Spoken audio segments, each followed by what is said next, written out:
बिस्मिल्लाहिर्रहमानिर्रहीम। अस्सलाम वालेकुम नाज़रीन, आप देख रहे हैं मेरे यूट्यूब चैनल और मैं हूं अली रज़ा। इमरान खान साहब ने आज तकरीर की। इमरान खान साहब ने आज सहाफ़ियों से मुलाकात की। इमरान खान साहब ने कैबिनेट से मुलाकात की और बहुत सारे लोगों से आज बहुत अहम मुलाकातें थी इमरान खान की, और इमरान खान के साथ बहुत अहम लोगों की मुलाकातें थी। आज लाहौर के अंदर भी और इस्लामाबाद के अंदर भी बहुत अहम मुलाकातें हुई हैं। सियासी हलकों की आपस में गपशप हुई, सियासी हलकों की आपस के अंदर कुछ की चपकलश भी हो गई इस बात पर कि असम्बलियां तोड़नी है या नहीं तोड़नी। ये तमाम कहानी क्या थी, मैं आपके सामने सारी चीजें रख देता हूं। इमरान खान साहब ने आज जो मुलाकात की उसके अंदर इमरान खान साहब ने कहा कि या फिर मैदान लगाओ या असम्बलियां खाली कर दो, असम्बलियां तोड़ दो।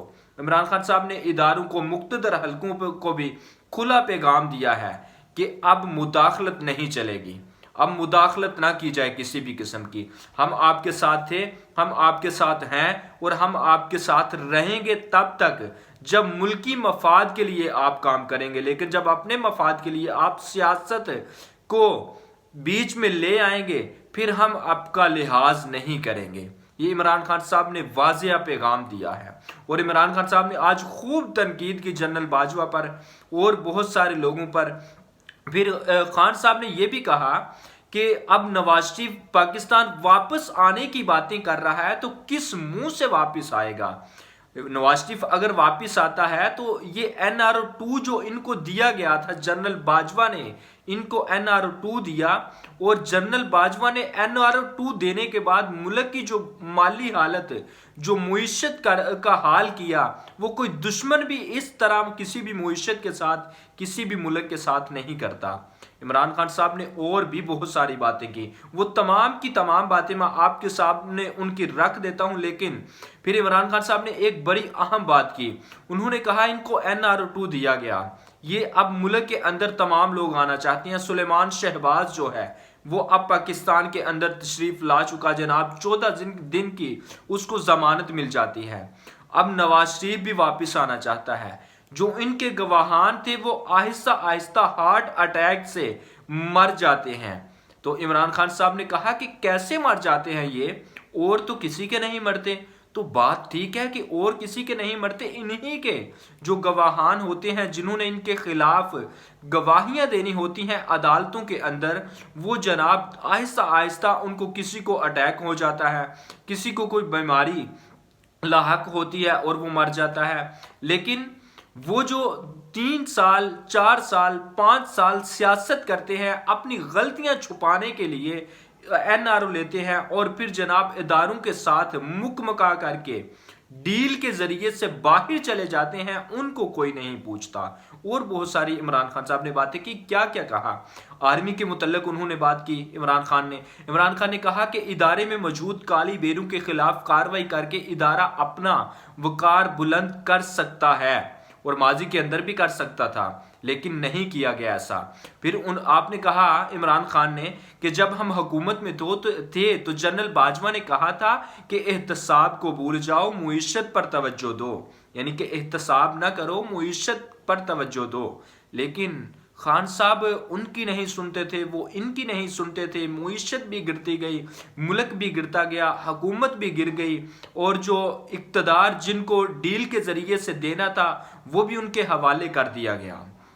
फिर इसके बाद उन्होंने कहा कि उनकी तरफ से दरख्वास्त आई थी कि इन्हें फैटफ में NR2 दे दें, यानी कि नवाज शरीफ, जरदारी, मौलाना फजलुर रहमान और बाकी लोग। फिर कहा अभी नवाज शरीफ आएगा और ड्राई क्लीन हो जाएगा। मैं चैलेंज करता हूं कि तोशा खाने में कोई गैर कानूनी काम मैंने नहीं किया। अगर जल्द इलेक्शन ना हुए तो मुल्क में इंतशार होगा। यानी कि इमरान खान साहब ने, अब चूंकि इमरान खान ऐलान कर चुके हैं कि 17 दिसंबर को मैं ऐलान करूंगा कि असम्बलियां तोड़नी है, तहलील करनी है या नहीं करनी। अगर इमरान खान असम्बलियां तहलील करने का ऐलान कर देते हैं तो फिर जनाब पीछे क्या बचेगा, इंतशार होगा या नहीं होगा, ये तो बाद में पता चलेगा। लेकिन जो अंदरूनी ज़राए हैं, जो हमारे अपने ज़राए हैं, उसके मुताबिक ये है कि 23 या 25 दिसंबर को, ये दोनों डेट्स के दरमियान सोचा जा रहा है तहरीक इंसाफ के अंदरूनी ज़राए के मुताबिक कि जनाब असम्बलियाँ तहलील कर दी जाएंगी, क्योंकि 17 तारीख को ऐलान करना है। फिर 5 या 6 दिन की मोहलत देनी है कि या आप इलेक्शन का ऐलान कर दें या फिर हम असम्बलियाँ तहलील करने जा रहे हैं। اور اس کے علاوہ ایک خبر اور بھی ہے کہ جلیل شرک پوری جو ہیں انہوں نے بھی جناب عمران خان کو مشورہ دیا ہے کہ یہ پرویز الہی کی باتوں میں نہ آئیں، یہ اپنی گورننس جو ہے اس کو بہتر کرنے کے لیے، گجرات میں زیادہ کام کروانے کے لیے اور پھر اپنے مشیر پسندیدہ لگوانے کے لیے حکومت میں رہنا چاہتے ہیں، ان کی باتوں میں نہ آئیں، آپ ان کو چھوڑ دیں اور اسمبلیاں تحلیل کر دیں۔ یہ جلیل شرک پوری نے بھی مشورہ ان کو دیا ہے عمران خان کو۔ پھر 17 دسمبر کو جلسے سے خطاب میں پنجاب اور خیبر پختونخوا اسمبلیاں توڑنے کی خان صاحب نے کہا کہ میں تاریخ دے دوں گا، ہمارے اراکین قومی اسمبلی اسپیکر کے سامنے جا کر کہیں گے کہ ہمارے استعفے قبول کرو۔ عمران خان نے یہ کہا، میں اسٹیبلشمنٹ سے کوئی مدد نہیں مانگ رہا، چاہتا ہوں کہ اسٹیبلشمنٹ نیوٹرل رہے۔ عمران خان نے یہ بھی کہا، پھر کہا کہ مسلم لیگ نون اور پیپلز پارٹی کو NR2 جنرل باجوہ نے دیا۔ کھلا انہوں نے آج الفاظ استعمال کیے، کوئی لگی لپٹی نہیں رکھی، انہوں نے بالکل صاف الفاظ میں جس چیز کا نام لینا تھا نام بھی لیا، پھر اسٹیبلشمنٹ کو پیغام بھی دیا، مقتدر حلقے جو ہیں ان کو اپنے آئین کے مطابق کام کرنے کا پابند بھی کیا کہ آپ آئین کے مطابق اپنا کام کریں۔ جنرل باجوہ نے پاکستان کے ساتھ جو کیا وہ کوئی دشمن بھی نہیں کر سکتا۔ عمران خان کا کہنا تھا کہ وہ کام کر گئے ہیں جو اب نہ پہلے کسی نے کیا تھا نہ اب کوئی کرے گا۔ عدلیہ اور فوج کو کہتا ہوں کہ اگر آپ کو ملک کی فکر ہے تو ملک کو صاف اور شفاف الیکشن کی طرف لے کر جائیں۔ لیکن یہاں مجھے تھوڑا سا تضاد نظر آیا کہ عمران خان ایک طرف تو کہتے ہیں کہ جناب جنرل باجوہ پاکستان کے ساتھ وہ کچھ کر گئے، وہ کس طرح انہوں نے کیا، سیاست میں مداخلت کر کے پوری قوم جانتی ہے۔ پھر اس کے بعد مسلم لیگ نون اور پیپلز پارٹی کو NR2 جنرل باجوہ نے دیے، کس طرح جناب سیاست میں مداخلت کر کے۔